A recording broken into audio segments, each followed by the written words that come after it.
स्वतंत्रता दिवस के इस पावन अवसर पर मेरे पूरे लखनऊ विश्वविद्यालय परिवार को हार्दिक हार्दिक शुभकामनाएं। इस पावन अवसर पर सर्वप्रथम मैं भारत के उन वीरों और वीरांगनाओं को याद करना चाहता हूं, उनको नमन करना चाहता हूं, जिन्होंने देश के झंडे को स्वतंत्र आसमान में फहराने के सपने को साकार करने के लिए अपने वर्तमान का बलिदान किया, जिन्होंने अपने खून से सींचकर स्वराज की नींव रखी और आज़ादी के गीत में अहिंसा के स्वर भरते भरते मुस्कुराते हुए कुर्बान हुए।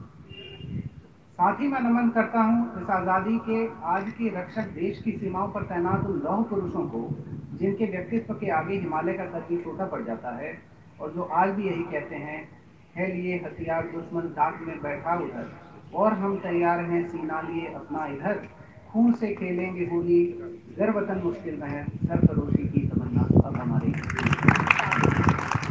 बड़े ही गर्व का विषय है कि लखनऊ विश्वविद्यालय ने भी भारत के स्वतंत्रता आंदोलन में अपनी भूमिका बढ़ चढ़ कर निभाई। सन 1928 में छात्रों ने साइमन कमीशन के विरुद्ध आंदोलन में भाग लिया और भारत छोड़ो आंदोलन में भी अपनी सक्रिय भागीदारी सुनिश्चित की। मुझे संज्ञान है कि 1937 में उत्साही युवा ने इसी प्रांगण में इमारत के ऊपर राष्ट्रीय ध्वज फहराया था। भारतवर्ष के 74वें स्वतंत्रता दिवस पर लखनऊ विश्वविद्यालय परिवार से प्रत्यक्ष या परोक्ष रूप से जुड़े सभी छात्रों, अध्यापकों, अधिकारियों, कर्मचारियों आदि को पूरे विश्वविद्यालय की ओर से व अपनी निजी ओर से मैं हार्दिक बधाई प्रेषित करता हूँ। साथियों, आज हम अपने देश का 74वां स्वतंत्रता दिवस मना रहे हैं। इन 74 सालों में समस्त राष्ट्र ने सामाजिक समता और आर्थिक आत्मनिर्भरता की तरफ कई महत्वपूर्ण कदम उठाए। हमने मिलकर जाति, धर्म, लिंग, क्षेत्र, भाषा आदि के आधार पर होने वाले भेदभाव से लड़कर एक अखंड भारत की नींव रखी और विकास, आधुनिकता एवं अनेकता में एकता की ओर अग्रसर हुआ। आज भारत विश्वगुरु माना जाता है। यहाँ तक कि कोरोना काल के इस कठिन समय में भी पूरे विश्व की नजर भारत पर टिकी हुई, भले वह कोविड-19 जैसी भयानक बीमारी की दवाई के विकास के लिए हो या भारतीय दर्शन सर्वे भवन्तु सुखिनः सर्वे सन्तु निरामया से आध्यात्मिक ऊर्जा प्राप्त करने के लिए। भारत सदियों से आज पूरे विश्व को राह दिखा रहा है, घोर अंधेरों में ज्ञान का दीपक जला रहा है। इसका मूल कारण यह है कि हमारा देश यह भली भांति जानता है कि कैसे भूत की बुनियाद पर भविष्य की बुलंद इमारत खड़ी की जा सकती है। इस स्वाधीनता दिवस के शुभ अवसर पर हम नई शिक्षा नीति का भी स्वागत करते हैं। इस नीति की अनेक सलाहकार बैठकों में हमारे विश्वविद्यालय की भी भूमिका रही है। आज 1890 से 1905 तक के शैक्षिक आंदोलनों को भी याद करना चाहिए। भारत के प्रथम भारतीय कुलपति गुरुदास बैनर्जी ने 1892 में मातृभाषा को शिक्षा का माध्यम बनाने की प्राथमिकता पर बल दिया था। तत्कालीन शिक्षा व्यवस्था की अपर्याप्तता पर स्वयं रविंद्रनाथ ने लिखा था, और 1898 में डॉन के संपादक सतीश चंद्र मुखर्जी ने विश्वविद्यालयों की अनेक असफलताओं की ओर ध्यान आकर्षित किया। आज भी हम इन प्रयत्नों पर चर्चा कर रहे हैं। राष्ट्रीय शिक्षा आंदोलन में श्री अरविंद जैसे अद्भुत विद्वानों का नेतृत्व रहा, जो भारतीय शास्त्र, पाश्चात्य साहित्य व इतिहास के ज्ञान से संपन्न थे। यह हमारे लिए गर्व का विषय है कि भारत की प्राचीन शिक्षा और आज़ादी के पूर्व की शिक्षा के सर्वश्रेष्ठ दस्तावेजों में से एक के लेखक प्रोफेसर राधा कुमार मुखर्जी इसी विश्वविद्यालय के थे, जहां उनके ही यशस्वी भाई राधा कमल मुखर्जी ने भी अपनी सेवाएं की।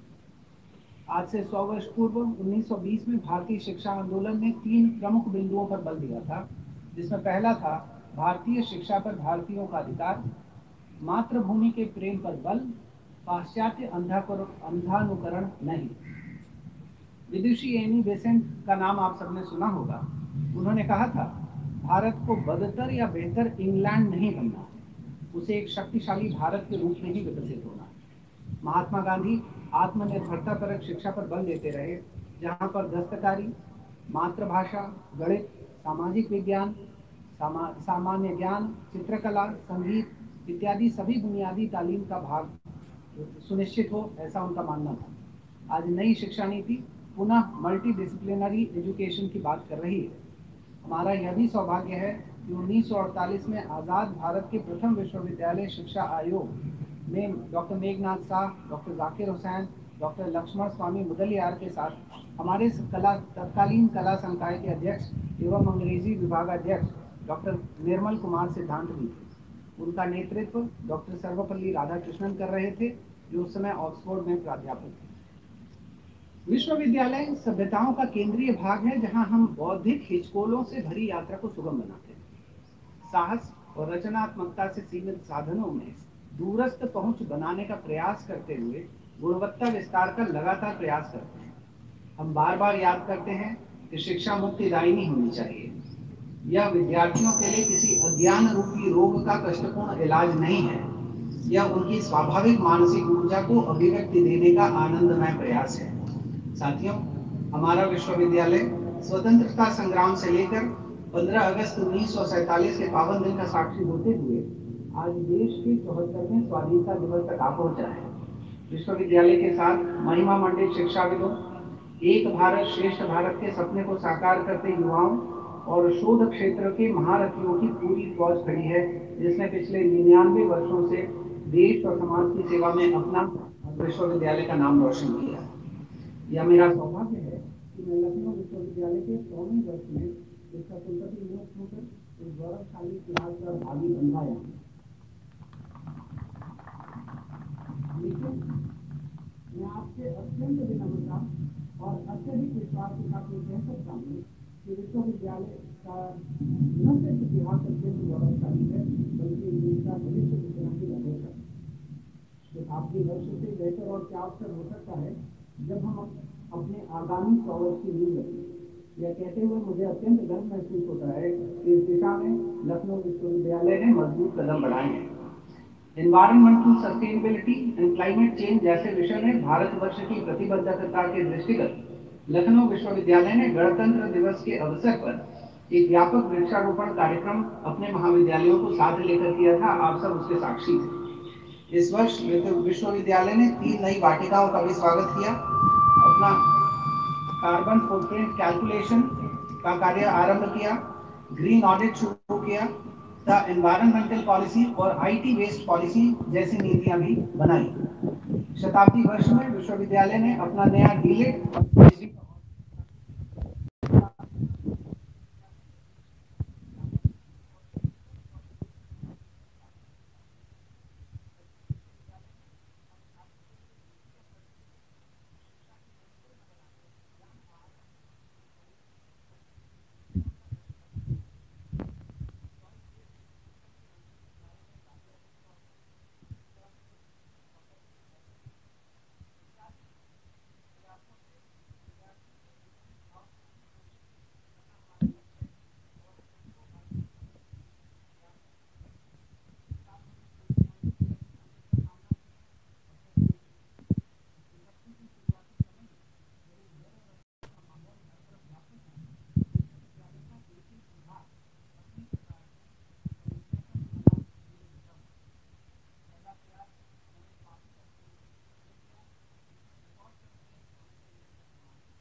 प्रतिबद्धता। मुझे यहाँ आपसे साझा करते हुए अत्यंत खुशी होती है। इस विश्वविद्यालय के ज़्यादातर विभागों के अपने YouTube चैनल हैं, जो जिनमें से ज़्यादातर एक्टिव हैं। उनके ऑनलाइन स्टडी मटेरियल हमारे वेबसाइट पर उपलब्ध हैं और प्रत्येक दिन हजारों विद्यार्थी इसका लाभ भी उठाते हैं। विश्वविद्यालय के सभी स्टेक होल्डर्स की सहूलियत के लिए विश्वविद्यालय ने वेबसाइट को पूर्ण रूप में नवीकृत भी किया, जिस पर पिछले 6 महीने में अर्थात 15 फरवरी से 15 अगस्त में 1,05,00,000 से ज्यादा हिट्स आए। विश्वविद्यालय ने अपनी ऑनलाइन प्रेजेंस को भी बढ़ाया और छात्रों तथा छात्र संबंधी सेवाओं के बीच की दूरी को कम करते हुए कई नई योजनाएं भी शुरू की। इन योजनाओं में एक है electronic access to services of examination अर्थात ईज सेवा, जिसका उद्देश्य अपने छात्रों को परीक्षा से संबंधित सेवाएं आसानी से तकनीक के माध्यम से उपलब्ध कराना रहा। दूसरा है विश्वविद्यालय द्वारा तैयार कराया गया strategic learning application for transformative education अर्थात स्लेट। न्यू नॉर्मल के इस युग में आत्मनिर्भर भारत की तर्ज पर आत्मनिर्भर लखनऊ विश्वविद्यालय बनने के लिए सूचना प्रौद्योगिकी के साथ हमारा गठबंधन सार्थक स्वरूप ले रहा है। मेरा मानना है कि किसी भी शिक्षण संस्थान के केंद्र में छात्र ही होता है। लखनऊ विश्वविद्यालय ने छात्रों के हित में अनेक योजनाएं शुरू की, जिसमें स्टूडेंट वेलफेयर फंड, कर्मयोगी योजना व छात्र कल्याण योजना का सृजन किया गया। छात्रों की सतत मेंटरिंग हो, इसके लिए स्टूडेंट ओपीडी कार्यक्रम व ट्री योजना आरंभ की गई। यहाँ के अध्यापकों की मेधा व कार्यों को सम्मान देने के लिए 3 कार्यक्रम प्रारंभ किए गए, जो प्रोत्साहन, उद्दीपन व अक्लेम नाम से प्रतिपादित हुए। साथ ही नामांकित छात्रों को बीमा करवाने की योजना, बिजनेस आइडिया के लिए सीड मनी की योजना, कार्यनिवृत्त शिक्षकों के लिए प्रोफेसर ऑफ एमिनेंस की योजना भी आरंभ की गई। गत कुछ महीनों में ही विश्वविद्यालय ने 13 नए सेंटर ऑफ एक्सीलेंस, एक नई और शायद देश की पहली और अकेली फैकल्टी ऑफ योग एंड अल्टरनेटिव मेडिसिन तथा एक नए institute of advance molecular genetics and infectious diseases की भी नींव रखी। साथियों, जैसा कि मैंने कहा, यह राष्ट्र के निर्माण के महायज्ञ में लखनऊ विश्वविद्यालय के कुछ कदम हैं। आगे संघर्ष की एक बड़ी खाई है, शिखर की एक बड़ी ऊंचाई है और ऐसे बड़े शिलालेख हैं जिन्हें स्थापित करना है।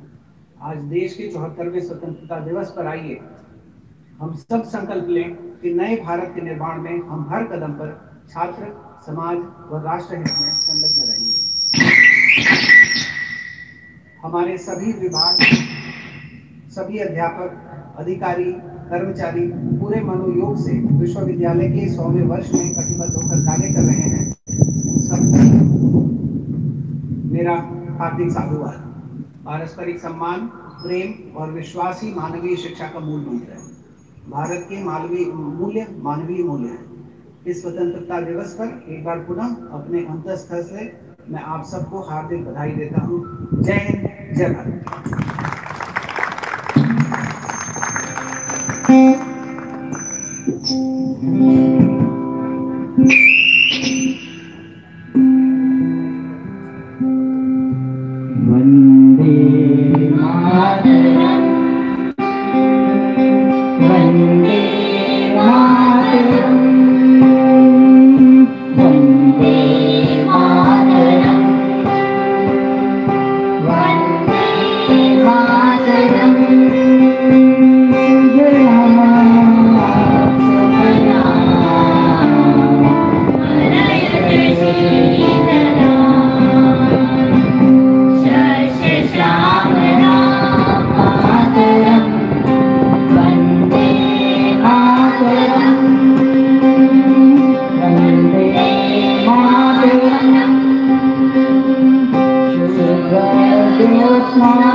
सुहासिनी